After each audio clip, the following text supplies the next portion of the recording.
విశాఖ వాసులకు అయోధ్యలోని రామ మందిరం కళ్ల ముందుకు రానుంది. విశాఖ నగరంలోని బీచ్లో ఈ రామ మందిరాన్ని ఏర్పాటు చేశారు. సేమ్ అయోధ్యలో ఏ విధంగా అయితే ఈ మందిరాన్ని నిర్మించారో అదే విధమైన సెట్టింగ్ను ఇక్కడ ఏర్పాటు చేశారు.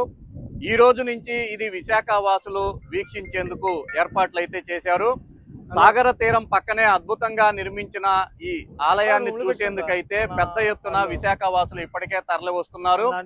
ఈ రోజు ప్రారంభించిన తర్వాత దీన్ని పూర్తి స్థాయిలో కూడా విశాఖ వాసులు సందర్శించేందుకైతే అనుమతిస్తారు. ప్రస్తుతం మనం వెనక చూస్తున్నాము, అయోధ్యలో ఏ విధంగా అయితే రామ మందిరాన్ని నిర్మించారో దానికి ఏమాత్రం తీసిపోకుండా అదే విధంగా సుందరంగా ఇక్కడ కూడా ఏర్పాటు చేయడం జరిగింది. అయితే బీచ్కి పక్కనే ఉండటంతో ఈ ఆలయం చూడటానికి మరింత కనువిందు చేస్తుంది. ఈ ఆలయాన్ని ఎవరు ఇక్కడ ఏర్పాటు చేశారు, ఎందుకోసం చేశారు, దీనికోసం ఎంత ఏర్పాట్లు చేశారు అనే అంశాలను వారిని అడిగి తెలుసుకుందాం. బీచ్ రోడ్లో ఏర్పాటు చేసిన ఈ రామ మందిరం అచ్చం అయోధ్యలో రామ మందిరం ఎలాగుందో దానికి ఏమాత్రం తీసిపోని విధంగా ఉంది. మొత్తం కూడా ఉత్తరాంధ్ర శిల్పుల శైలిలోనే దీన్ని నిర్మించడం జరిగింది. అలాగే ఆలయం పైన ఆంజనేయ స్వామికి సంబంధించిన జెండాని కూడా ఎగరవేశారు. సేమ్ ఇదే సెటప్ అయోధ్యలో కూడా ఒరిజినల్ ఆలయం ఇలాగే ఉంటుంది.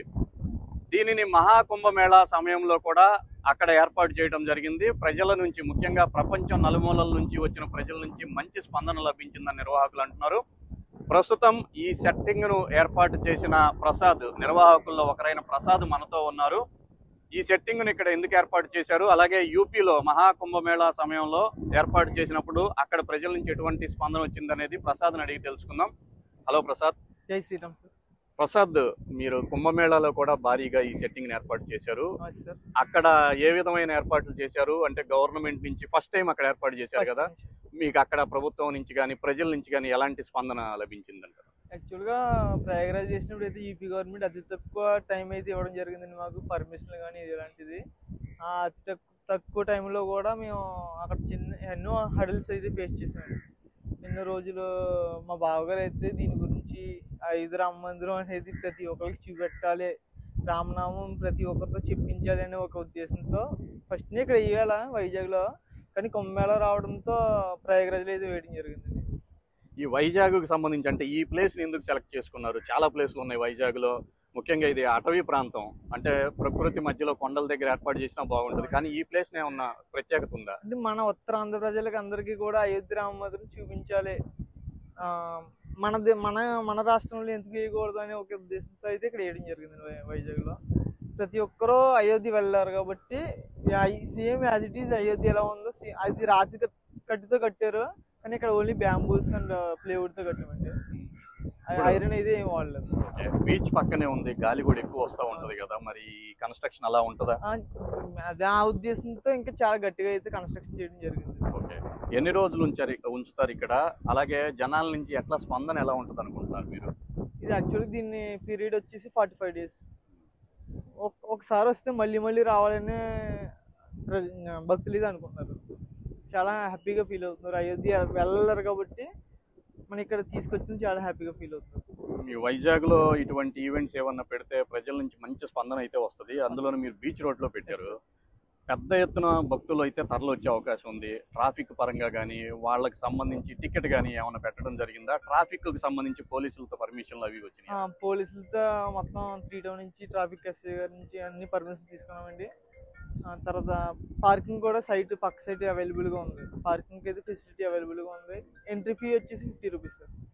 ఎవరికైనా కానీ పిల్లలకి ఉచితంగా అట్లా? 3 years బిలో అయితే టికెట్ ఉండదు, 3 years అబోవ్కి టికెట్ తీసుకోవాలి. ఓకే, ఇది బయటికి సంబంధించిన పరిస్థితి. లోపల ఎలా ఉంది అనేది కూడా లోపలికి వెళ్ళి చూద్దాం.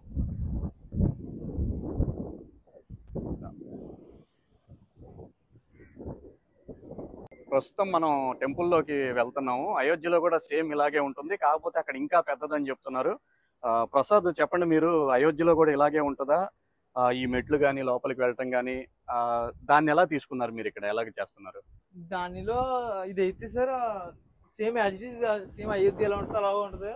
అదైతే రాత్రి కట్టితో కట్టారు కాబట్టి చాలా పెద్దదిగా ఉంటుంది. దానిలో కొంచెం మోడిఫికేషన్ చేసి చిన్నదాని కింద కట్టింది సార్ ఇక్కడ. ఓకే, ఇప్పుడు ఈ పిల్లర్స్ ఉన్నాయి కదా, అక్కడ రాతి కట్టడాలు ఉంటాయి, అది రాదు కొట్టి ఇది ఫైబర్ సార్. ఫైబర్ ఇన్ని నెంబర్ కూడా అక్కడ ఉన్న ఏర్పాటు చేశారా, లేకపోతే నెంబర్ కూడా తగ్గిద్దా? సేమ్ అలాగే ఉంటుంది సార్, దగ్గర దగ్గర. ఇప్పుడు అక్కడ ఒక 1000 పిల్లర్స్ ఉన్నాయి అనుకోండి, సేమ్ ఇక్కడ కూడా సేమ్ అంతే. అలాగే ఉంటుంది. ఓకే. ఇప్పుడు ఈ ఈ కారిడార్ ఇది నడుస్తున్నాం కదా మనం, సేమ్ ఇది కూడా అంతే సేమ్ ఉంటుందా? ఇది సార్, ఇది ఎంట్రీ అది ఎగ్జిట్ సార్. ఓకే. అంటే స్వామివారి దగ్గరికి ఇది entrance, entrance sir. Left side నుంచి లోపలికి వెళ్తాం. Yes sir. ఓకే. లోపలికి వెళ్ళిన తర్వాత ఈ ర్యాంపు ఇవి కూడా ఇంతే ఉంటాయా? ర్యాంప్ ఇలాగే స్లోప్ చిన్నది తక్కువ ఉంటుంది సార్ అక్కడ అయితే. ఓకే. సేమ్ ప్రధాన విగ్రహం మూల విరాట్ ఇది. లోపల అంతా ఇలా ఉంటుంది సార్. ఓకే. అయోధ్యలో బాలరాముడిని ఏర్పాటు చేశారు, ఇక్కడ కూడా సేమ్ విగ్రహం బాలరాముడు. సంబంధించి అంటే ఏమైనా జాగ్రత్తలు తీసుకున్నారా? సేమ్ అలాగే ఉంటుందా? సేమ్ యాజ్ ఇట్ ఈజ్ అలాగే ఉంటుంది సార్. మరి దీన్ని ఎట్లా ఎవరు చేపించారు, ఎలాగా ఇది? మా బావగారు సార్ దగ్గర నుంచి చేయించారు. ఇది మనకి అయోధ్యలో ఎలా ఉందో సేమ్ అదే విధంగా ఏర్పాటు చేశారు సార్ ఇది. ఓకే. ఈ పూజలు కూడా అక్కడ జరుగుతున్నట్లుగానే చేస్తారా డైలీ ఇక్కడ? పూజలు అయితే మనకి రాముల వారికి అయితే పూజలు చేస్తామండి. ఓకే. దర్శనం భక్తులు వచ్చి దర్శనం చేసుకుని వెళ్తారు. మరి ఇప్పుడు ఈ కారిడార్ ఎంట్రన్స్ లోకి వచ్చేసి ఇలా బయటికి వెళ్తారు, అవును. చాలా మంది వచ్చే అవకాశం ఉంది కదా, మరి వాళ్ళందరినీ కంట్రోల్ చేయగలరా? బౌన్సర్స్ వీళ్ళందరినీ ఏర్పాటు చేసిన సార్ కంట్రోల్ చేయడానికి. ఆ, మనకంటూ పోలీస్ వారు కూడా చాలా సహకరిస్తున్నారు సార్ మనకి. ఓకే. ఇప్పుడు అయోధ్యలో అంటున్నారు కదా, ఎస్ సార్. సేమ్ ఇదే సైజ్ ఉంటుందా లోపల హాల్? అక్కడ ఇంకా పెద్దగా కొద్ది ఉంటుందా? పెద్ద సార్ అక్కడ. ఇంకా పెద్దగా ఇంకా ఉంటుంది. పెద్ద సార్. ఓకే. ప్రత్యేకమైన పూజలు అక్కడ ఏమన్నా చేస్తారా మామూలుగానే? అక్కడైతే డైలీ పూజలు ఉంటాయి కదా సార్ ఓకే. రాముల వారికి. సో ఇక్కడ చూస్తున్నాం కదా మనం, చుట్టూరు కూడా ఈ పిల్లర్స్ ను కూడా సేమ్ అలాగే ఏర్పాటు చేశారు. పైన డోమ్ స్ట్రక్చర్ వచ్చింది. ఇక్కడ కూడా పలువురు దేవతా విగ్రహాలను కూడా ఏర్పాటు చేయడం జరిగింది. లైటింగ్ కూడా చాలా అద్భుతంగా ఉంది. అలాగే రాముడి విగ్రహం చూస్తున్నాం మనం, నిజంగా అయోధ్యలో ఎలా ఉందో అలాగే చూడగానే చేతులెత్తి మొక్కలు అనిపించే విధంగానే ఉంది. పూజారి గారు కూడా పూజ చేస్తూనే ఉన్నారు. అలాగే రాముడి విగ్రహానికి ఆపోజిట్ గా ఆయన నమ్మిన బంటు ఆంజనేయ స్వామి విగ్రహాన్ని కూడా ఇక్కడ ఏర్పాటు చేయడం జరిగింది. చుట్టూరు ఈ స్ట్రక్చర్ కూడా చాలా అద్భుతంగా వచ్చింది. ఒక రౌండ్ షేప్ లో వచ్చి రాముడి విగ్రహం తూర్పు అభిముఖంగా రాముడి విగ్రహాన్ని అయితే ఇక్కడ ఏర్పాటు చేయడం జరిగింది. 45 days వరకు కూడా విశాఖ చుట్టుపక్కల ప్రజలందరికీ కూడా సందర్శన కోసం ఇక్కడ ఏర్పాట్లు అయితే చేశారు. అయితే ప్రజల నుంచి మరింత స్పందన వస్తే మాత్రం మరికొన్ని రోజులు చేస్తారా? ఎక్స్పెండ్ చేస్తారు. మరికొన్ని రోజులు అయితే ఎక్స్పెండ్ చేసే అవకాశాలు ఉన్నాయి. అలాగే ఇక్కడ ప్లేస్ కూడా చాలా అద్భుతంగా అయితే ఏర్పాటు చేయడం జరిగింది. ఇక బయటికి వెళ్లే మార్గాన్ని కూడా ఒకసారి చూస్తే సేమ్ ఇలాగ ఎంట్రన్స్ లో నుంచి వచ్చాం. ఇదేంటమ్మా సేమ్ ఇంతే ఉంటుందా? ఎగ్జిట్ సార్ ఇది. ఓకే. ఈ పిల్లర్స్ ఈ ఏర్పాట్లు అన్ని కూడా అంతే ఉంటాయి సార్, అలాగే సేమ్ యాజ్ ఇట్ ఈజ్ అలాగే ఉంటుంది సార్. ఓకే. మన సైజ్ అంటూ డిక్రీజ్ చేసాం సార్ అంతే. Okay. Same as it is, అది రాతి కడితో కడతాం వల్ల ఇంకా అలా ఉంటుంది. ఓకే. సో మొత్తానికి అయితే మహాకుంభమేళాలో ఏర్పాటు చేసిన ప్లేస్ కి దీనికి మీకేమైనా తేడా కనిపిస్తుందా? అంటే అక్కడ కొంచెం జనాలు ఎక్కువగా ఉండటం వల్ల ఏమైనా ఇబ్బంది పడ్డారా? ఫ్లోటింగ్ చాలా ఎక్కువ సార్, చాలా జనం అయితే భక్తులు చాలా మంది తరలించారు. ఓకే. అక్కడ అంటే మీకు స్పందన ఎలా ఉంది? యాక్చువల్గా చాలా మహాకుంభమేళా ప్లేస్ కిను అయోధ్యకు కూడా దగ్గరే చాలా ట్రాన్స్పోర్ట్ కూడా ఏర్పాటు చేశారు ఆ టైంలో. కానీ అక్కడే ఇది ఏర్పాటు చేయడం ఎట్లా అనిపించింది? దాని నమూనా కాబట్టి నమూనాను చూడాలని సరే భక్తులు అయితే ఆనందించారు. ఓకే. అక్కడ కూడా సైజ్ ఇదే ఏర్పాటు చేశారా మీరు? ఇదే సార్. ఓకే. సో ఇప్పుడు వైజాగ్ ఒక 45 రోజులు అనుకుందాం, ఇంకా స్పందన ఎలాగో ఉంటది కాబట్టి మరికొన్ని రోజులు. నెక్స్ట్ ఏంటి, దీన్ని ఇంకెక్కడికన్నా తీసుకెళ్లే అవకాశం ఉంది? అంటే రామనామాన్ని మీరు అన్ని చోట్లకి స్ప్రెడ్ చేస్తున్నారు కాబట్టి ప్రతి స్టేట్ వైజ్ గా. ఓకే. సో మొత్తానికి అయితే చాలా అద్భుతంగా అయితే ఏర్పాటు చేశారు. ఎంతమంది ఉంటారు మీ టీంలో? మీ బావగారు అని చెప్తున్నారు. అయోధ్య రామ మందిర్ అనేది మా టీం సార్. ఓకే. మాతో పాటు బిజ్బేస్ ఈవెంట్స్ ని వాళ్ళతో కూడా కోఆర్డినేషన్ ఉంది సార్ మాకు. మేము ఇద్దరం కలిపి చేస్తున్నాం ఇది. అంటే ఇదే మొదల మీరు ఇంతకు ముందు ఇంకేమన్నా ఇటువంటి దైవ కార్యక్రమం? ఇది ప్రయాగ్రాజ్ చేసాం సార్, ఇండియాలో ఫస్ట్ టైం సార్ అది. అంటే రామ మందిరం నమూనాతోనే మీరు మొదలు పెట్టారు? ఓకే. అక్కడ స్పందన బాగుంది, ఇక్కడ కూడా అద్భుతంగా ఉంటుంది నేనైతే కన్ఫర్మ్ గా చెప్పగలను. చాలా బాగుంటుంది.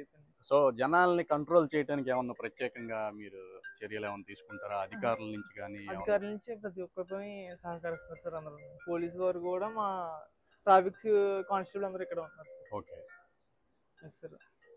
సో ఇది విశాఖ బీచ్ రోడ్లో ఏర్పాటు చేసిన బాల రామ మందిరం, అంటే అయోధ్య రామ మందిరానికి సంబంధించిన పూర్తి సెట్టింగ్. లెఫ్ట్ సైడ్ నుంచి, అంటే మనం ఆలయానికి అభిముఖంగా నించుంటే లెఫ్ట్ సైడ్ నుంచి లోపలికి వెళ్తాం, రైట్ సైడ్ నుంచి బయటకు వస్తాం. ఆలయం లోపల ఒక సర్కిల్ ఏర్పాటు చేశారు. ఈ సర్కిల్లోనే రాముడి విగ్రహం, నిలువెత్తు విగ్రహం ఉంది. చాలా అద్భుతంగా అయితే ఉంది. చూడగానే నమస్కారం చేసుకోవాలనిపించే విధంగానే ఉంది. దర్శనం చేసుకున్న తర్వాత ఇటు రావడానికి ఎవరు కూడా అక్కడ నించోటానికి అవకాశం ఉండదు. వచ్చిన వాళ్ళని వచ్చినట్టు స్వామివారి విగ్రహాన్ని దర్శించుకొని బయటికి వెళ్ళిపోవటమే. అలాగే మనం చూస్తున్నాము ఇటువైపు స్టాల్స్ కూడా ప్రత్యేకంగా వీళ్ళు ఏర్పాటు చేయడం జరిగింది. అంటే ఒక ఎగ్జిబిషన్, ఒక తిరణాల జరిగితే ఎలాగుంటుందో వాతావరణం ఆ విధంగా అయితే ఇక్కడ సెటప్ చేసినట్లుగా కనిపిస్తుంది. మొత్తానికైతే ఈ వచ్చే 45 రోజుల పాటు విశాఖ వాసులకైతే ఇది ఒక అద్భుతమైన మధురానుభూతిని మిగులుస్తుంది అనటంలో ఎటువంటి సందేహం లేదు. స్టాల్స్కు సంబంధించి పిల్లలు ఆడుకునేవి కానీ, ఫుడ్ కోర్టులు కానీ, ఇలాగ అన్ని రకాలవి కూడా హ్యాండీక్రాఫ్ట్స్కి సంబంధించి అన్ని రకాలు కూడా వచ్చే అవకాశం అయితే ఉంది. మొత్తానికైతే ఒక సందడి వాతావరణం అయితే కనిపిస్తుంది. అయితే నాకున్న ఇదేంటంటే ఈ శని ఆదివారాలు వస్తే విశాఖ బీచ్ రోడ్డు మాత్రం కిక్కిరిసిపోయి ఉంటుంది. ఇంతమంది జనాలకి అకామిడేట్ చేయడానికి నిర్వాహకులు కొంత ఇబ్బంది అని చెప్పుకున్నప్పటికీ కూడా అధికారులు సహకరిస్తే మాత్రం చక్కని మధురానుభూతిని అయితే మిగల్చవచ్చు. అలాగే పిల్లలకు కూడా వేసవి సెలవులు కావటం వల్ల పెద్ద ఎత్తున నాట్ ఓన్లీ వైజాగ్, ఉత్తరాంధ్ర 3 జిల్లాల నుంచి కూడా, విశాఖ రూరల్ ఏరియాల నుంచి కూడా పెద్ద ఎత్తున అయితే ఇక్కడికి తరలి వచ్చే అవకాశం ఉంది. ఇప్పటికే సోషల్ మీడియా ద్వారా ఈ ఆలయం నమూనాలన్నీ కూడా విపరీతంగా వైరల్ అవుతున్న నేపథ్యంలో ఈ ఆలయాన్ని సందర్శకులకు ఈ రోజు ఓపెన్ చేసినప్పటికీ కూడా గడిచిన వారం రోజుల నుంచి అయితే పెద్ద ఎత్తున సాయంత్రం అవగానే ఇక్కడికైతే సందర్శకులు వస్తూ ఉన్నారు. మొత్తానికైతే విశాఖలో ఇది ఒక మంచి మధురానుభూతిని అయితే వచ్చే 45 రోజుల పాటు అందిస్తుంది అనటంలో ఎటువంటి సందేహం లేదు.